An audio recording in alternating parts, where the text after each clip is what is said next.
Hi everybody, welcome to my channel. It's Anita Krishna and I'm here with Clyde Do Something and Marc Nixon. I don't know how this happened. I feel so lucky. Listen, you two are juggernauts in the podcasting world. Are you not? Well, you are. And you are. I don't know if I am. I don't know, Clyde. I think you are. I'm a washed up YouTuber, but No. Or we're doing the work that the legacy media won't do. yes. Correct, right. We all gathered here today because one of our mutual friends, Clyde, was a little bit down after the election. All right? So now, we didn't make it. We didn't win. But you are a bit hopeful, are you not? What do you think is going to happen? The Liberals got in, and what do you predict what's going to happen to Canada? Right now, there's a minority government, so hopefully the NDP. So right now, the story is that the NDP are getting offered potentially from Carney to cross the floor. Hopefully, they don't. They're wanting to get party status, and wasn't it Brian Lilly today had a video, and he came out and said, let's hope that the Conservatives decide to allow that to happen. Normally it wouldn't happen. You wouldn't want a party that has below 12 seats in the House of Commons to have party status, because then they get privileges and money and different things. But in this case, maybe it'd be worth it if it maintains this minority government, because if it's a minority government, most likely it will trigger an election within 12 to 18 months. Okay. Meaning we could be working every day, which I will be working for sure, making content for everybody, all of you out there, because if we're going to have an election in 12 months, we need to get the word out to everybody so that we don't make the same mistake twice. Clyde, do you feel the same way? Do you feel an election will be triggered sooner rather than later? No, and I'm not pessimistic on this. I'm not. Yeah. I'm actually feeling optimistic, and for different reasons. I think that the Conservatives, this was the plan. The Conservatives were to come in, have a super majority. That was the hopes anyway, with the way it was polling only 6 months ago. But they would come in and they would prove to the rest of Canada unequivocally, that word keeps going around in Canada, so unequivocally that the institutions are broken in Canada. Yeah. And that's what a Conservative majority was going to do. Now we don't have that. But what we have now is a whole new silver lining out of this, and that's the idea of Western separation. Yeah. This is a new thing, and I know a lot of people have been pushing back and saying, Clyde, I live in Ontario, I live in Quebec, why would I be excited about this? This actually could be the change that we wanted, but we just didn't know we wanted it. If the West separates, Quebec and Ontario need to wake up fast, really fast, to get things streamlined, because they're not going to be able to do the status quo. The status quo was the problem in this whole situation. Status quo is not what we want. We want a different arrangement. I think that there's an awful thing underlying Canada's union, and I think that by breaking it up, we could actually have a better union come out of it. Maybe not staying together, maybe in the instance where Canadians are better neighbors to each other than being Yeah, this election has caused this groundswell of sort of separating, right? Like Saskatchewan, Alberta, BC, the mining, the money, the oil, the industry that we could have if we separated could be cultivated. But this is not like an idea that people can have an appetite for, right? Like some do, some don't. So it's a very controversial idea to separate. So I created some content today in my short form content, and it showed Angus Reid poll that came out, and it showed that right now the amount of people that want to separate in Alberta is only 38%. So they need 51% in order to separate. But listen to this. If Quebec, in the questionnaire, if Quebec prevents pipelines from being built within the next 12 months, 85% of Saskatchewan and 85% of Alberta say that they're going to want to separate. So isn't it funny that Quebec, the province that originally wanted to separate, and they were close, 49% of Quebec voted. They got 49% yes. They needed 51% for it to actually happen. So they were very close. But imagine, they've actually paved the way for potentially for it to happen in the future based on the 1995 thing. But listen to this. Imagine it's Quebec that prevents the pipelines that results in everybody in Saskatchewan and Alberta to be like, you know what? Forget Quebec, forget Canada. We're forming our own union so that we can become prosperous. Because Quebec wanted to separate, and in my lifetime that never happened. And now look, it could be the thing that kickstarts this separation if it actually happens. I would argue that Quebec never wanted to separate. Quebec just wanted to have more political clout within Canada. It worked. It absolutely worked for them. Yeah. And this is where they're at now. Now the Bloc Québécois is still working on those principles within government, and this is why I think that the government is going to last a good 4 years with this government as it is, because the Bloc Québécois, they are going to get more out of the Liberal government than they'll ever get out of a Conservative government. Yeah. So they're going to hold them in power this whole time. Let me ask you a couple of other things. Do you feel confident in our elections and our electoral system? You know, ballots go missing, all these kind of crazy things happen. Recounts. In Coquitlam, they had found 800 more, ballots that they had to count, and they say, it didn't matter anyway. Does that make you feel uncomfortable, or do you have confidence in Elections Canada? I do. Okay. But the one thing is, I'm not too sure about the BC election. The Canada election, I mean, there was mistakes that occurred. Yeah. And that's what it was, I believe. So I trust Human error. But the BC election, the machine, listen to a story about the machine. BC people, yeah. The machine. I went into vote. Yeah. And I put my ballot inside the machine, and then I was waiting for something like a light or a beep. Nothing. And then the guy said at the thing, he's like, "You're done, sir." I'm like, "I'm done what?" It didn't do anything. He's like, "Yes, sir, it was counted."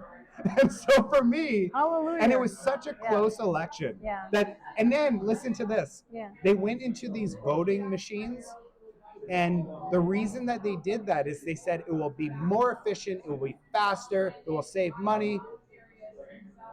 I think they're still counting. Are they not still counting? They are. Well, they're still counting in the federal election, but you mean the BC one? Yeah, the BC election. They're still counting. Ridiculous. They're still counting. So if you think that, if you think that they made this thing so bad that they're still counting, before the way it used to be is there would be a person from each party would be there, and they would verify where the X is on the thing, and then they go, okay, one for this, and then the person would tabulate on the 1 second. That is as close to real-time reporting as we can get. A machine can make mistakes. A machine can make mistakes. Humans can make mistakes. I don't know. It's a little uncomfortable. But our guy, did you have thoughts on this, on the voting? Yeah. My thought is, I think Elections Canada did a much better job than BC elections. Yeah. I don't like the idea of voting week. Even with the federal elections, I think we should back away from that. Countries like Taiwan, they can do the entire vote in one day, and they have a tremendous population. So we could pull it off and not have all these shenanigans. I think there were shenanigans in certain places in Canada under the federal election, and there were some close calls that I think should go to recount. But as a whole, I think it went the way it was going to go. Okay. Like I honestly think that's what was going to happen. And unfortunately, here we are. We had the Liberal government, and now we have them again. And people, we couldn't, as hard as we tried, we couldn't avoid that. Now, Pierre did everything. He did all the rallies. I loved, we are for him because, we back a lot of what he had to say. Were mistakes made? I guess you can't run a perfect campaign. You can only do your best. Do you think it was a big mistake for him not to go on Joe Rogan? Yeah, people who donated to them got their bank accounts frozen. How insane. Insane. And then that same party just won again. Good job, Canada. Oh, my God. I offered to have that Pierre guy come on the podcast. Really? He didn't do it. Wouldn't do it. Thought it was too problematic. Or whatever. Jordan told me, I forget what he said, but they were telling him not to do it. Like his advisors were telling him not to do it. Hey, dumbass. If they can't talk. And Glenn Beck asked him, Fox News asked him. He turned on a lot of American podcasters. But when you go on an American podcaster, Canadian YouTubers will clip it up. So it's great for us. But I think it was a little bit of a mistake, if I'm going to say honest, that he didn't go on there. What do you think? I'm going to hit this one first because Yeah, I was probably most vocal on this one. I don't know your opinion on it. Yeah, so I've been saying since the writ dropped. So when the writ dropped and the election was announced, we were expecting a big showing from the Conservatives to start actually doing stuff, and that was the thing. We kept being told, wait. The Conservatives will start working on this election once the writ drops. It didn't happen. We got some rallies. That was great. The rallies were great. The rallies were fantastic because they were an affirmation to the base that was supporting them, and lots of people showed up, and that was great. But they weren't reaching out to new voters, and that was the big thing. Boomers, I mean Ontario and Quebec boomers. I know there's boomers out there that voted for Pierre, but a majority of them, they were a write-off when it came to this election. They were going to vote elbows up Mark Carney once that stuff started flying in. It was really the young voters they needed to get out. Now, I was suggesting early on that Pierre should be going on podcasts. Yeah, of course, I had an incentive for him to come on my podcast, but I wasn't pushing for that. I was saying go on podcasts where the demographics are young voters potential voters that are watching other stuff. Go on other shows. Yeah. Maybe Joe Rogan. Joe Rogan's got a lot of press. I think it was a mistake not to go on his show. Absolutely, because he could have, all of the subsequent people that would be doing content surrounding that, but he should have been going on podcasts where it had young demographics, like maybe YouTubers and stuff that typically don't do politics. He should have been reaching out to them and getting on their I think shows. It's a mistake because I've asked for many interviews and politicians don't do interviews, and I think that's a mistake because we don't know who they are. Like in our riding, we live in a similar area. We don't really know the local guy. We don't know the local dude. They should be speaking out a bit more. What do you think? Yeah, well, I want people to remember that the Conservatives were able to get 8 million people in Canada voted for change. Yeah. So he did a fantastic job. Yeah. The problem is Jagmeet Singh. He screwed Canada over from the beginning. And his campaign, the people that are part of NDP should have noticed that Jagmeet Singh was only going for his pension the second he got his pension, and then through the entire campaign, he was campaigning, and I reported on it. He was campaigning behind dumpsters near Metrotown. He was. I couldn't believe it. And then he didn't tell his bus to back up in time, so he to cover up the dumpsters. The thing, the guy was hanging out with Only's fans. Remember that? Yeah. So he threw the party, and so everybody that was going to vote for NDP, all of a sudden they're voting for Liberal because they're like. I know.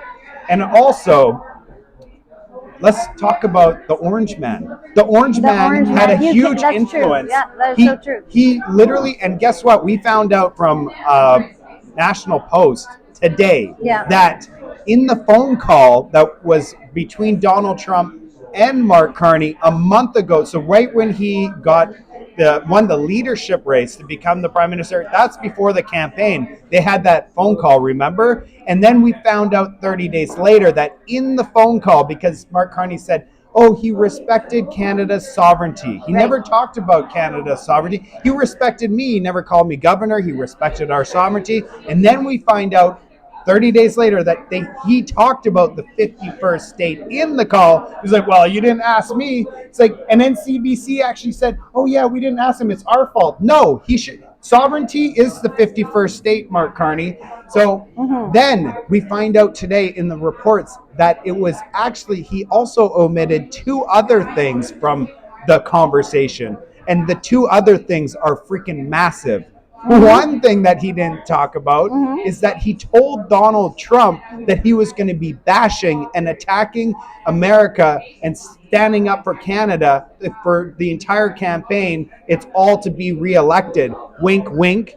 And he said that in the phone call. So don't be mad. And then once you elect me, it's going to be elbows down. It will be elbows down. Are you kidding me? He's very manipulative, Carney. He knows what to say to your face to appease you. And then in the phone call, he also said that Donald Trump and praised him as a transformational leader. He said that openly. 30 days before the campaign. Because he said it in the Oval Office. And so too, basically, Donald Trump and Mark Carney were working together in order to get him elected. So how does Pierre Poilievre go against that? Yeah, I don't know.